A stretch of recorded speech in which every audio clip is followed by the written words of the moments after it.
our Board of Nursing changed our requirements for how we award contact hours for nursing, and they want us to be looking more at outcome-based learning, which is easy to do in the academic field because you have tests, you have this, you have that. In a real life setting of the healthcare, we never kind of follow back up with our nurses to assess those learning outcomes.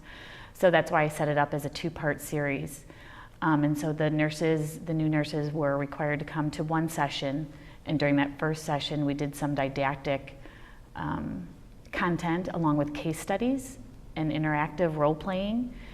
And then their requirement when they left that day was to go back to their units, and they had 6 weeks then to implement one of the skills and the tools that we provided them with that day.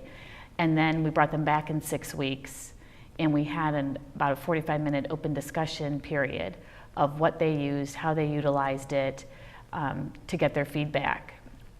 And that 6-week session really gave us their outcomes in learning, and they actually all had applied it.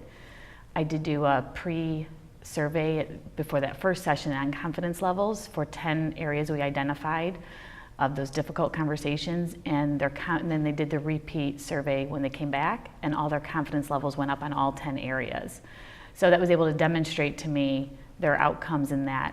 But the big findings were the feedback that I obtained from them in that post 6-week session. And overwhelming, the big positive finding was that how much they valued the storytelling of the experienced nurses. So myself and I had 2 other facilitators who we worked with these nurses, and as much as they appreciated the didactic, it was actually hearing how we implemented those tools in real life scenarios throughout our nursing career.